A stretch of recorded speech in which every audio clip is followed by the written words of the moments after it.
When Sussex Police and Crime Panel met on the 4th of July 2016, and the Police and Crime Commissioner was asked by a Sussex resident what steps Sussex Police would take to provide value for money and a proper service to the public, the Commissioner said, in answer to his question, how do we provide a proper service? Well, I challenge the Chief Constable regularly at our monthly performance accountability meetings, which are archived and webcast, so anybody that can't watch them live can go back and see them, and you can view those through my website.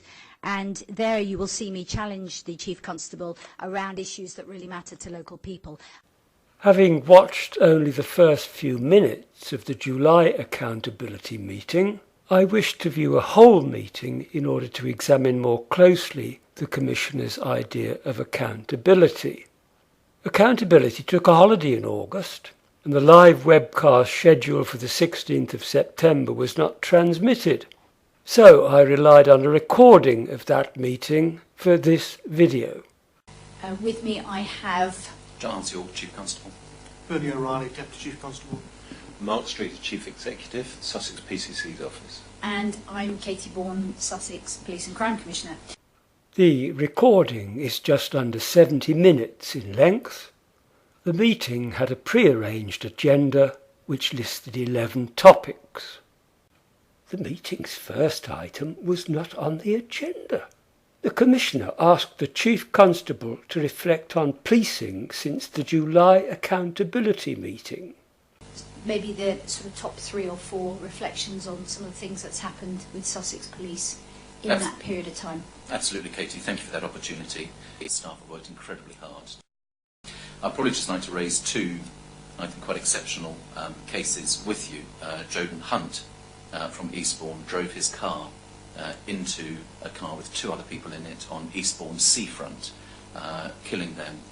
Joden was found within 2 hours of the incident and arrested. Sergeant Dan Pitcher, with the support of his team, worked fantastically hard to get the case into the Crown Court, and it was heard at Guildford Crown Court, and Joden was actually sentenced 19 days after the crash happened. The other one that I'd like to bring to your attention is where a 16-year-old boy remains in a stable condition after he was stabbed in the car park of the Co-op stall in Port Slade on Saturday afternoon, September the 10th. Officers gave life-saving support before paramedics arrived, and there have been 3 arrests as a result of this incident.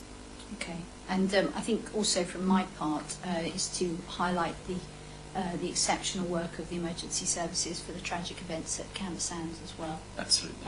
Particularly for the officers that were there at the scene in a very difficult time. Thank you.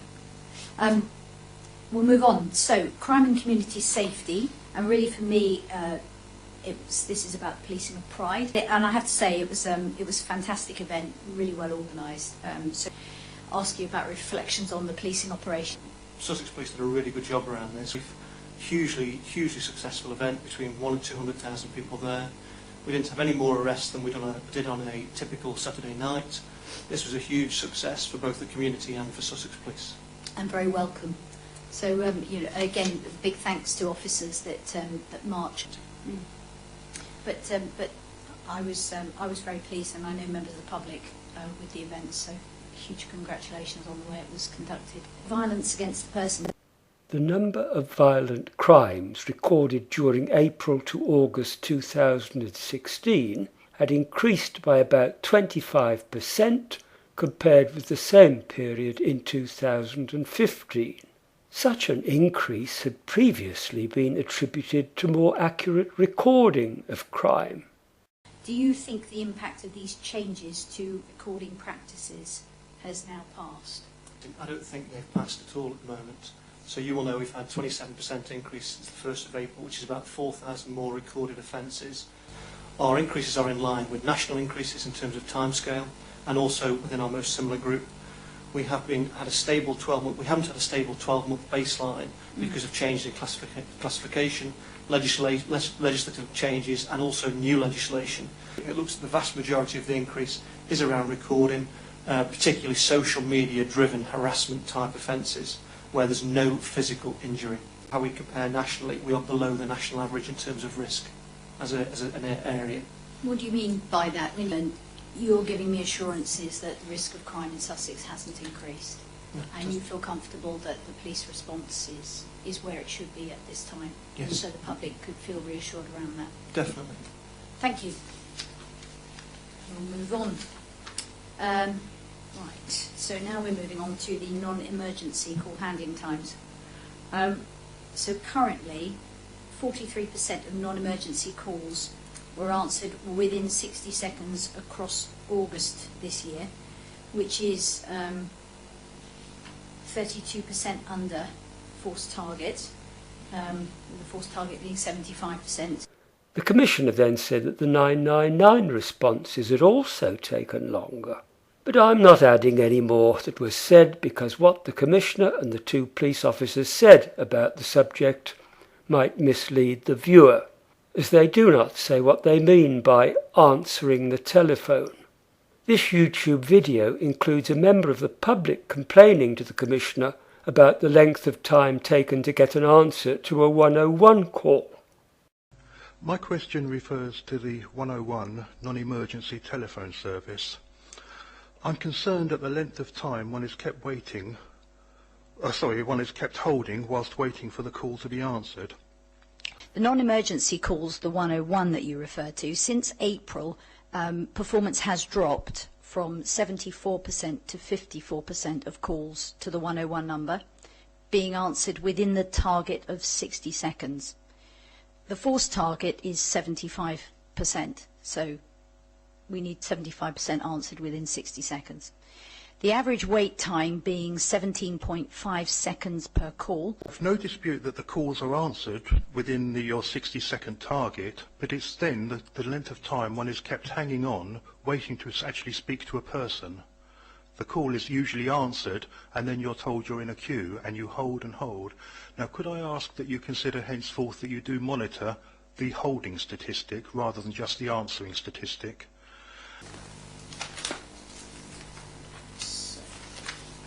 Victim focus, so second part of the police and crime plan around victims.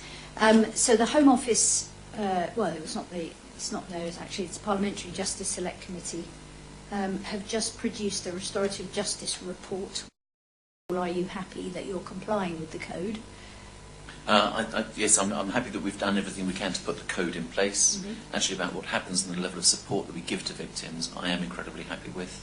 I think that we could always be better. I think it's worth saying that we are huge supporters of restorative justice right across Sussex and have worked with it for several years now in order to be able to make it the success that it is. Fine, thank you.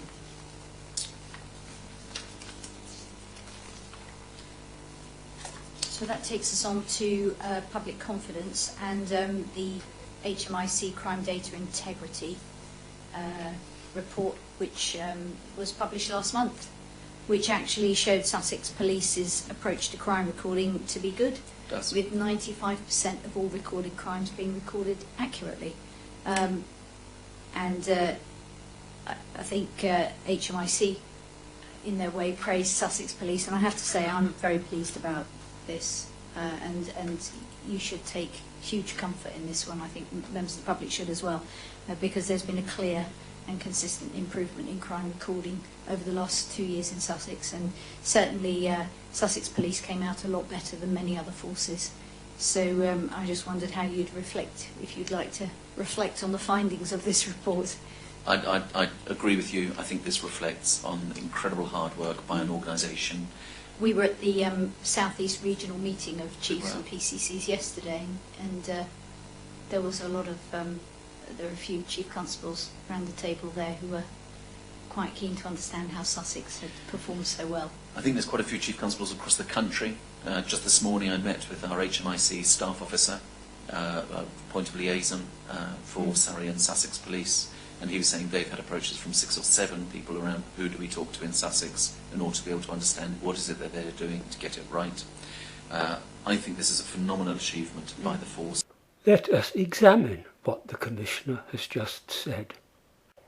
I think Bourne said with 95% of recorded crimes being recorded accurately whereas the report claims to have found to an accuracy of 2 decimal places that most crimes reported to Sussex Police were actually recorded.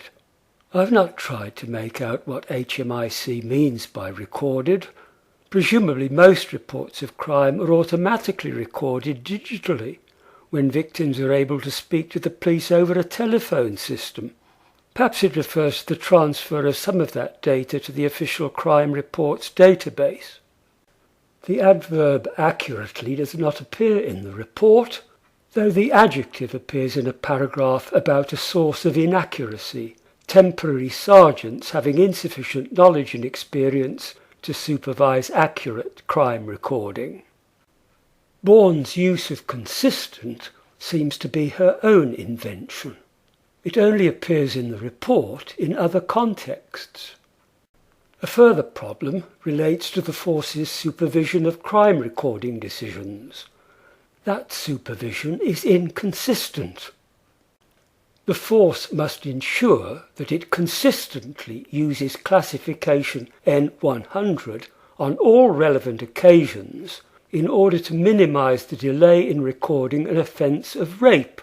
This is, therefore, an area for improvement. We also found that the oversight of recording decisions within the safeguarding investigation units is inconsistent. Importantly, so long as the force fails to record information regarding the characteristics of victims of crime, it will be unable to understand clearly whether its crime recording decisions are consistent across different community groups. This, therefore, is an area for improvement. Did Sussex Police come out a lot better than many other forces? I typed Data Integrity 2016 into an online HMIC search box and accessed a web page which printed a block of only 3 police forces. Greater Manchester, grade 1 spot out of 4. Inadequate. Judgment. Greater Manchester Police has made some efforts to improve its crime recording accuracy since HMIC's 2014 Crime Data Integrity Inspection report. Staffordshire, 2 spots out of 4, requires improvement. Judgment. Staffordshire Police has made concerted efforts to improve crime recording accuracy since HMIC's 2014 Crime Data Integrity Inspection report. Importantly, officers and staff have made progress in placing the victim at the forefront of their crime recording decision. Sussex, 3 spots out of 4. Good. Judgment. Sussex Police has made concerted efforts to improve crime recording accuracy since HMIC's 2014 Crime Data Integrity Inspection report. Importantly, officers and staff have made progress in placing the victim at the forefront of their crime recording decision. So, at the outset, Staffordshire and Sussex receive identical reports, and the overall difference between the two might have been small, due to HMIC's current bizarre grading nomenclature. Inadequate implies requires improvement, and Sussex's good overlooks the ways in which the report says Sussex requires improvement. So we're moving on now to the Resolution Centre, which was introduced in Sussex last year as part of the local policing programme and changes. The first question is, how many fewer appointments are you now experiencing, or have you reduced the pressure on officers to physically attend call-outs, I think is a better way of putting it. So how many of these grade 3 incidents does the Resolution Centre currently respond to? And then what of the 10% that don't get resolved? What would happen to those? Okay. And then what about the user satisfaction levels? So the members of the public that are calling in that get triaged to the Resolution Centre, how happy are they? There's a few other police force areas that have got something similar, like a resolution centre, Hampshire for one. Do we know what their victim satisfaction levels are? The answers were evidently satisfactory, as the Commissioner said. Okay. Anything? No. Finally, we move on to value for money. And so the average working days lost to sickness has increased across the force, across officers, staff and PCSOs since April of 2014. I think the current force target is 8 days per employee. Any thoughts around what these increased sickness levels are attributed to? It's good to know that you're across this, but perhaps you could keep me informed Sure. of what that's looking like in 3 months' time. Yep. Thank you. Fine. I think that brings us to the end of today's PAN. So, gosh, it doesn't seem like it was 2 months ago that we had one. So, obviously, we had the summer in between. A reminder for everybody that the next one of these is on Friday, the 21st of October at 1 o'clock. And huge apologies for not having all the technology available. But we'll do our best for next time. Thank you very much.